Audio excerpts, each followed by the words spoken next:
Bem, nosso estudo de hoje está na primeira carta aos Coríntios, capítulo 15, versículo 33. Paulo fala o seguinte: não vos enganeis, as más conversações corrompem os bons costumes. E Emmanuel vem falar sobre as más palestras, no capítulo 74 do livro Pão Nosso. A conversação menos digna deixa sempre o traço da inferioridade por onde passou. A atmosfera de desconfiança substitui imediatamente o clima da serenidade. O veneno de investigações doentias escapa-lhe com rapidez. Depois da conversa indigna, há sempre menos sinceridade e menor expressão de força fraterna. Em seu berço ignominioso, nascem os fantasmas da calúnia que escorregam por entre criaturas santamente intencionadas tentando a destruição de lares honestos. Surgem as preocupações inferiores que espiam de longe, enegrecendo atitudes respeitáveis. Emerge a curiosidade criminosa, que comparece onde não é chamada, emitindo opiniões desabridas, induzindo os que a ouvem à mentira e à demência. A má conversação corrompe os pensamentos mais dignos. As palestras proveitosas sofrem em todos os lugares a perseguição implacável e imprescindível se torna manter-se o homem em guarda contra o seu assédio insistente e destruidor. Quando o coração se entregou a Jesus, é muito fácil controlar os assuntos e eliminar as palavras exaltantes. Examina sempre as sugestões verbais que te cercam no caminho diário. Trouxeram-te denúncias, más notícias, futilidades, relatórios malsãos da vida alheia? Observa como ages.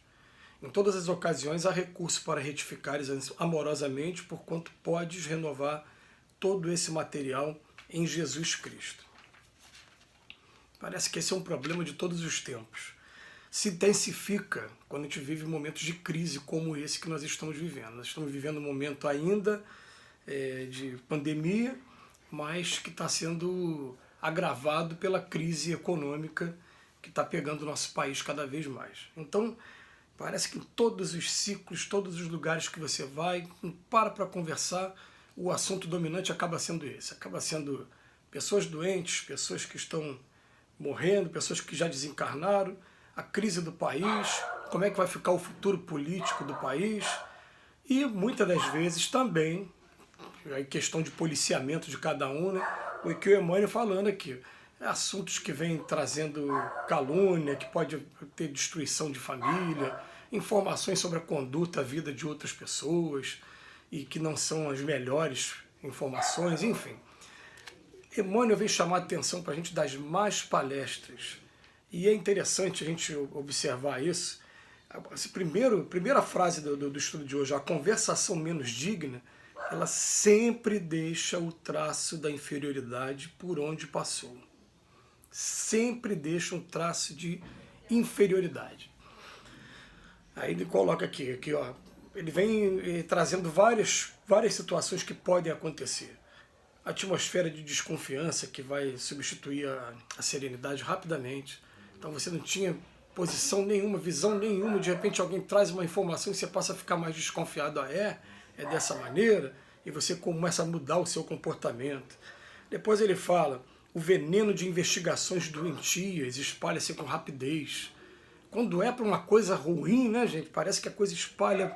Porque até o próprio Paulo de Tarso ele falou isso uma vez, ele falou que o mal que ele tenta não fazer parece que sai espontaneamente, mas o mal que o bem que ele tenta fazer é difícil sair.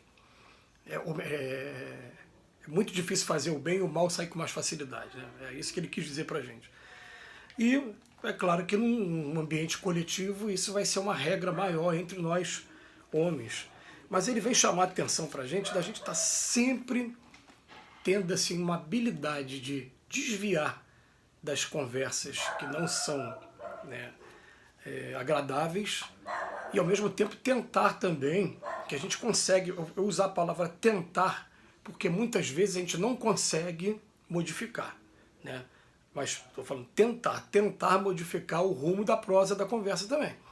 Porque muitas das vezes a pessoa veio com aquela intenção de falar mal de alguém, de falar mal do time de futebol, de falar mal da política, que você quer desviar, mas a intenção dela é aquela. Então, quando a intenção dela é aquela, a gente simplesmente com educação, a gente procura dar um jeito de encerrar a conversa, de ficar calada, de arrumar uma outra coisa para fazer e não entrar naquele assunto, não emitir opinião sobre aquele assunto.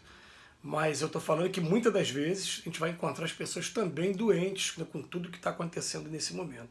Agora, o ato de você estar sempre fazendo conversas, promovendo conversas que sejam edificantes, que sejam para o bem.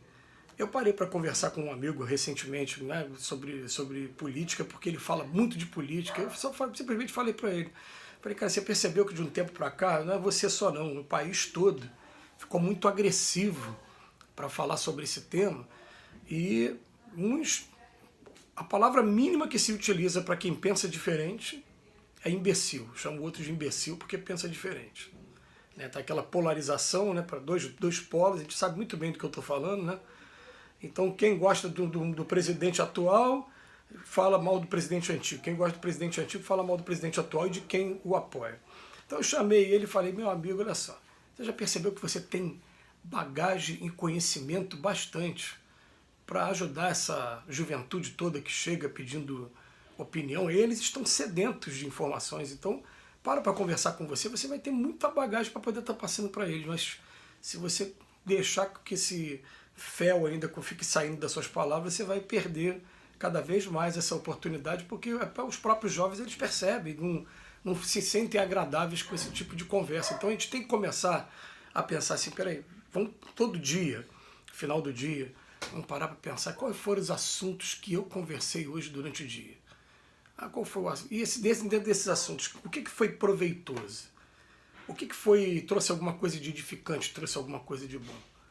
Né? Tem coisas que a gente fala, às vezes, até piadas, brincadeiras, é mais para poder quebrar o gelo da crise que a gente está vivendo e trazer um pouco de humor. É válido, mas até nas piadas a gente tem que selecionar quais são aquelas que não estão mexendo com preconceito, que não estão, né, estão trazendo coisas engraçadas, né? Enfim, ontem mesmo eu passei uma piada para vários grupos de WhatsApp, né? E eu fico fazendo uma triagem mesmo, eu falo, será que isso aqui vai trazer alguma... Quem lê isso aqui vai interpretar de uma maneira ou vai ter só o bom humor mesmo? E foi no final das contas eu acho que foi o bom humor, né?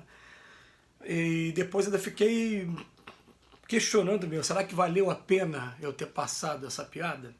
É uma piada que eu vou resumir aqui rapidamente, né? Falando de uma senhora que estava numa reunião religiosa com 108 anos de idade, quando falaram assim, que aquelas pessoas que já aprenderam a perdoar o inimigo, todo mundo levantou a mão, só ela que não. Aí foi perguntar, quantos anos a senhora tem? 108, como é que se faz para chegar a 108 anos e não tem inimigo nenhum? Ela levanta, vai lá na frente, eu não tenho porque já morreu todo mundo. Quer dizer, a piada era isso. É claro que quando eu recebi a piada, recebi com palavrões, eu fui lá, tive o cuidado de substituir as palavras que pudessem ofender. Até nisso a gente tem que tomar cuidado, né? Substituir. E depois fiquei vendo o resultado. Então a gente tem que começar a tomar o cuidado do que a gente vai estar passando para as pessoas, e as redes sociais principalmente, elas denotam uma sinceridade nas pessoas, né? A gente conhece muito mais as pessoas hoje pela rede social do que conversando pessoalmente, porque tem pessoas que na hora de postar só sai postagem de coisas que agridem, são cenas de violência, são cenas pornográficas, são cenas... Aí você fica, meu Deus, né? Isso é o que a pessoa tem de melhor para oferecer. E tem pessoas que não, que todas as vezes que vão fazer as postagens até surpreendem a gente. Tem pessoas que a gente não esperava que, né, que tivesse tanta coisa legal dentro da pessoa. Eu tenho um amigo em especial que é assim, que o contato que eu tive com ele, a aparência dele, o jeito dele hippie, aquele, né, e tudo que ele me passa, tudo que ele me posta é coisa boa. Eu fico todo dia eu agradeço a ele, poxa, cara, obrigado pelo texto que você me mandou, por tudo que você me mandou, porque hoje as más palestras estão vindo também através dessas mensagens que a gente recebe via rede social. Enfim, a mensagem do Emmanuel é muito profunda e ela vai botar aqui pra gente: a má conversação corrompe os pensamentos mais dignos. As palestras proveitosas podem até sofrer em todos os lugares a perseguição implacável, né? Mas é ela que vai ajudar a gente. Eu terminei de receber um telefonema agora antes de fazer esse vídeo de uma amiga que simplesmente leu uma página comigo, fez uma oração e desligou.